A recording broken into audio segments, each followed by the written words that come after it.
Over 340,000 soldiers from 16 UN member nations risked their lives to defend South Korea and democracy during the Korean War. Their noble sacrifices were instrumental in shaping South Korea into the nation it is today, and their contributions continue to resonate 7 decades later.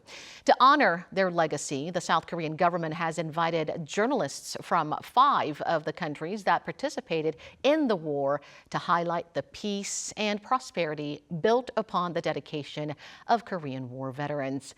To hear more about this special program commemorating the 71st anniversary of the Armistice Agreement, we've invited one of those journalists to our studio. Without further ado, let's welcome Mariana Baroli from Italy's weekly news magazine, Panorama. Thank you so much for coming in today. Thank you so much for inviting us.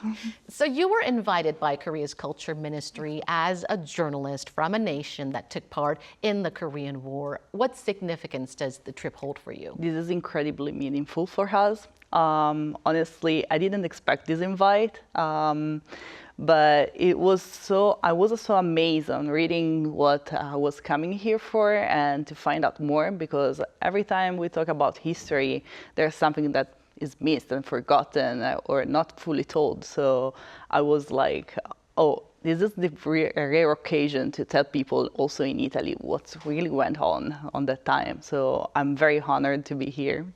And I need to thank you, everyone. Well, we should make utmost efforts to make sure that all the noble sacrifices made by the fallen heroes will never be forgotten, right? Absolutely. And this special program organized by the Culture Ministry is part of efforts to do just that. Italy is often called the hidden hero of the Korean War. Tell us about Italy's participation. Who were dispatched and what were their missions? Of course. Italy is the hidden hero because honestly, we were like just coming out from World War II. So it was incredibly difficult for Italy. It was an incredible, difficult time. It was harsh for everyone. Everyone was still trying to recover and find out what the real life was. Right, not long after 1945. Yeah, right? Exactly. And so when the Korean War happened, people were like, didn't know about it, but some newspaper just told the people, something is going on in the East, so maybe you can go and help. And the Red Cross came over and they were like, oh, we would like to do it. And they were looking for people all around the country, volunteers that were going to be dispatched in South Korea. And I just find out it was amazing because they had to travel for a very long time and they had to receive the basic instruction for primary support or primary succors or being creating an hospital from anew and everything. And yeah, that's why I think also it was because entering in another war, it was difficult on a political level in an Italy that was really coming out of a difficult time. But still, their mission was basically to help people here to cure people. But I got told that Italy did more, and that was amazing because that strengthened the relationship between our countries. According to historical records, the team of Italian medical professionals, they have provided treatment for over 7,300 patients and over 220,000 when including all the outpatients. It's absolutely amazing, and I'd like to take this opportunity to express my deepest gratitude. Italy was not a UN member nation back then, though. In fact, it was the only non-UN member nation to take part in the Korean War. What do you think motivated the team of Italian medical volunteers to, as you mentioned, brave the long and potentially dangerous trip to an Asian country? It was like a month-long trip, on a boat. So I think it was because being deeply wounded by a war make you understand what other people can feel. And so probably the Red Cross at that time understood that they need to do something more. just not stay there, stay put, and just look at what was going on, but just take the action and dispatch some people in South Korea. And they built one of the biggest hospitals, I got told, the 68 Red Cross hospital here in Seoul. And I met some of the people that were treated in that hospital, and they told me that if it weren't for those people, and some of those were doing in Italy were like electricians or like they were baking or doing other works, so they would not be here right now, and that was really amazing. I came across an interesting interview with the sole survivor among the Italian team of medical volunteers. His name is Gianni Riboldi. And in the interview, he said that when he first heard about the news from the Red Cross, he immediately, without hesitation, wanted to join the humanitarian initiative. And I just thought it was truly inspiring. The Culture Ministry organized a press tour for journalists from five of the many countries that took part in the Korean War. And I hear that you had the chance to observe the DMZ as well. Tell us more about the places that you visited, and how did it feel to witness the painful division firsthand?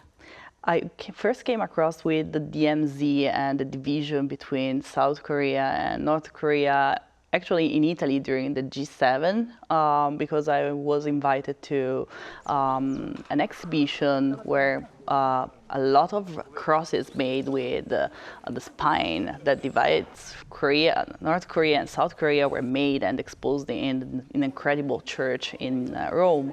And it was one of my dream, let's say like that, to visit the DMZ and witness with my own eyes the division. And when I saw actually the spine and the silence, everyone is paying respect when they're overlooking North Korea and they're listening to the story of the military dispatch there. It's incredible. I think it's something that everyone should do at least once in their life. It's an experience that shapes people.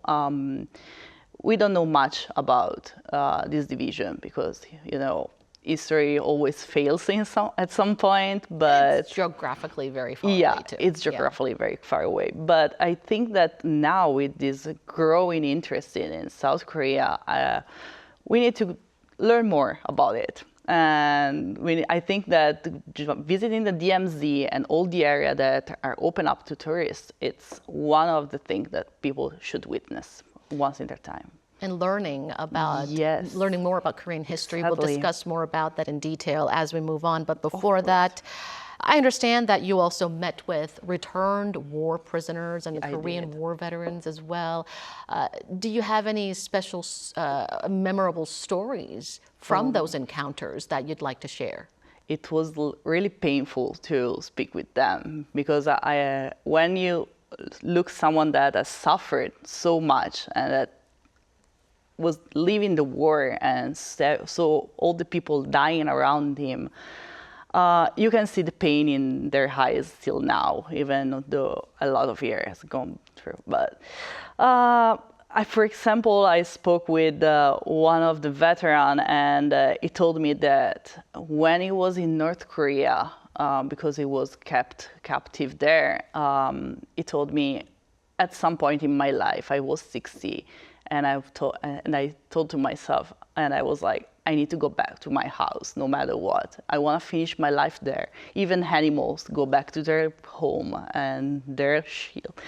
I want to be shielded in my house and I want to feel secure in my house. Of course. And that was very painful to hear because I can see the sadness in his eyes.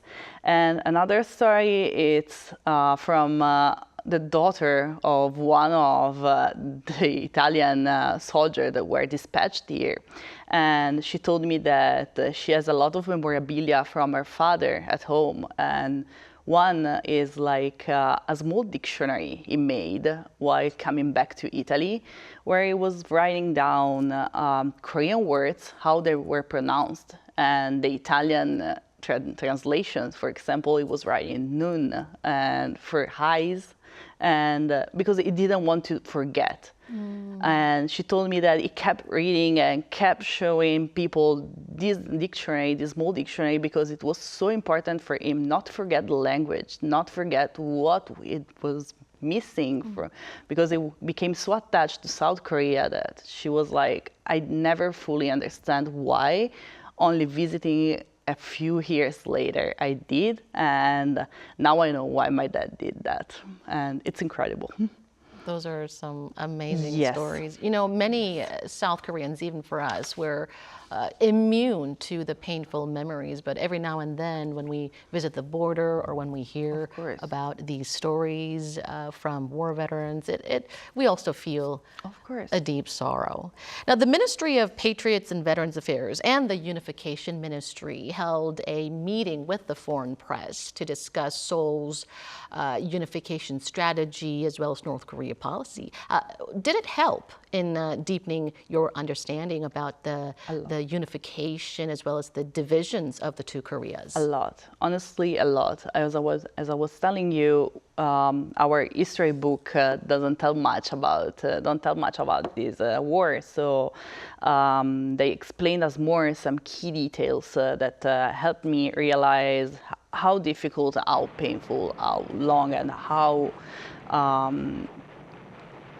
crazy this situation was, because you live in another side of the country, of the world, and you see what happens around you, but you usually forget that there is something more outside your country.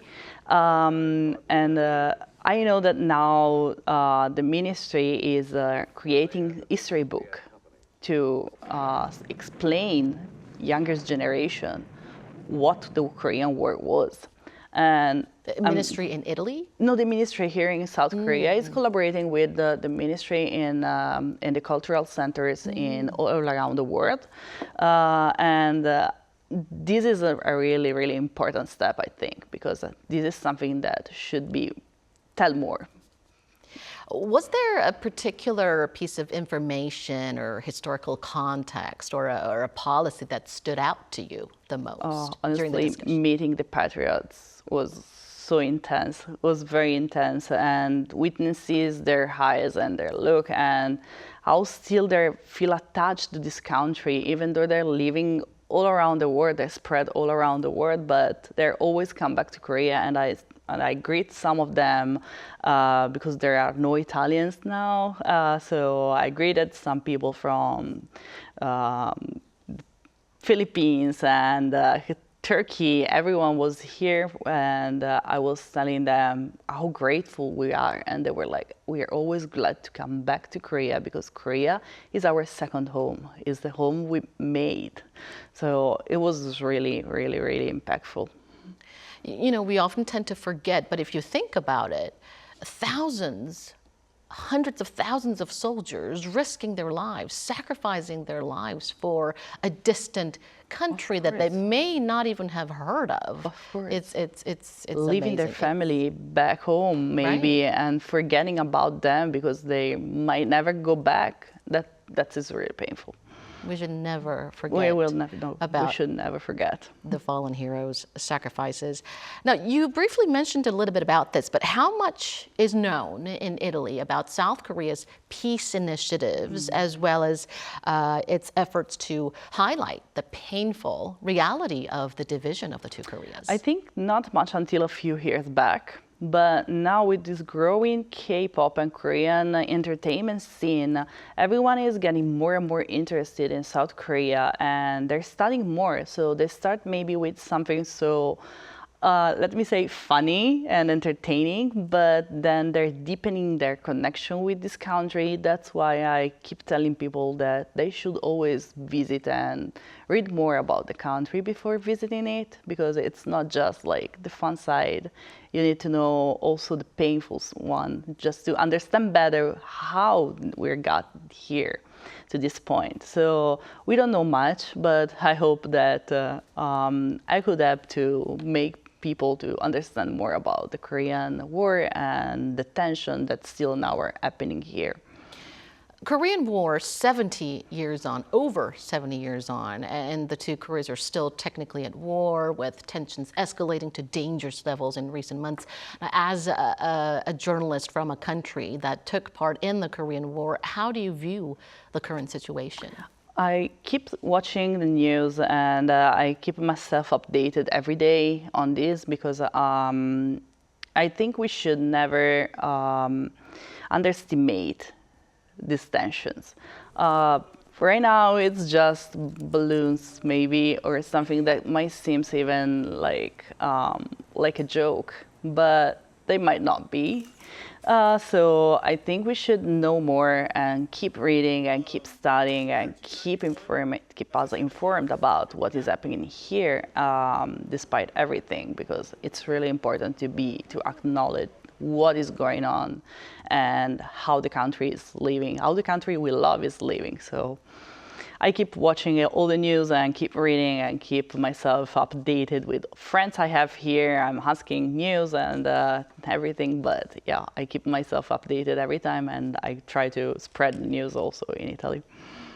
All right, let's move on to a lighter note and shift the focus to your affection for Korean culture. We hear that you're the first Italian journalist to interview a K-pop idol, and you hold the record of holding over 100 interviews with K-pop stars in less than 2 years. How did you first develop an interest in Korean culture and K-pop? I was very young, and I was always affectionate with Oriental and Eastern entertainment. I came across some music first, but I didn't know it was K-pop, to be honest.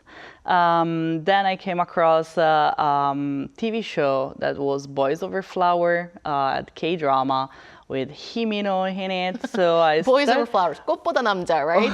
Exactly. It's a K-drama classic. It's a K-drama classic, and it was so hard to watch it in Italy because, you know, we need subtitles, and there were like some fans subtitling them, so we had to wait for a long time to watch an episode. But so I came across, I think naturally, music was always part because, you know, Big Bang, you were hearing here and there, or also 2PM, or like Girls' Generation. It was music that everyone has heard of once in their lifetime. But and then suddenly, when the COVID spread, I told my editor-in-chief that I wanted to try to speak more about South Korea because I thought it was time to focus on that also on a magazine in Italy. And it was like, okay, go through it because we need something lighter, something that make us smile. So I aim high, I know, but I went straight to hype and I connected with BTS. And we were the first Italian journalists invited to a BTS conference.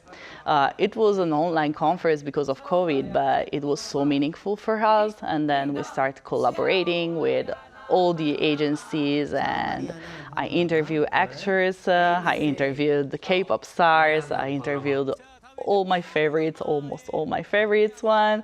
It was strange, it was weird, it was amazing also, but it's something that I'm really proud of. You also authored a book about Korea in collaboration with the Korean Cultural Center in Rome. Give us an introduction, and what is the key message of the book? When they told me that I want a competition with the Ministry of Culture here in Seoul to write a book about South Korea connected for the Italian public, I was like, oh, where should I start? Because, you know, there are a lot of books about South Korea, a lot of travel guides, a lot of people telling what to do, what to see, what to tell. But I was like, I don't want to be one of those persons. I don't want to tell other people what to do. Instead, I created the dictionary because the first thing that when we are young, we learn how to use it, you know, like open a dictionary and search for words and find out the meanings of that. So I was like, okay, let's create something that is Korea from A to Z. And let's use some key points, some keywords from K-pop, but also culture and also food and beauty and travel. So I chose some cities and selected some places, but also I selected some of the words from the slang, like pali pali, or things that we're used to hear in K-dramas or K-pop songs, but maybe we don't know the meaning of that. So I hope that my book is not something it's something that you can read, like, you know, when you're bored, you just open it and it's page 15 and there is one word and you're like, oh, let's read what this word means. And you just connect to something else and create connection and acknowledge more about the culture and this amazing language that Korean is.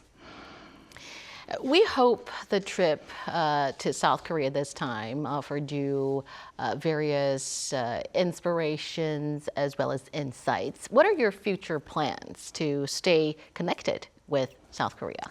I have a few interviews that are going to happen soon. A few big ones, a few small ones, but all the interviews are very meaningful. And then I'm coming back to Korea, I think before the end of the year, again, because I want to visit and stay here a few more days and a few more weeks.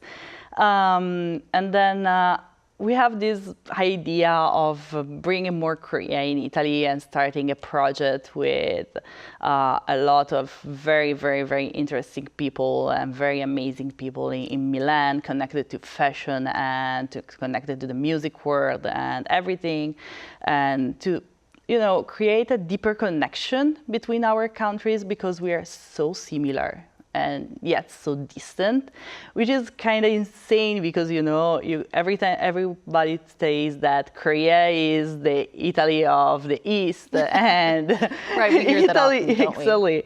And so, you know, I want to just do my part and do more, use my connection to deepen our relationship. So I hope this project will go through, and yeah, I will be back again very soon. All right.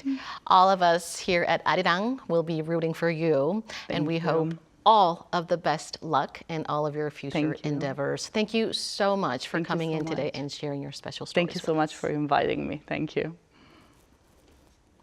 And that brings us to the end of the show. Thank you for watching, and be sure to tune in same time tomorrow to join our conversation. Goodbye for now.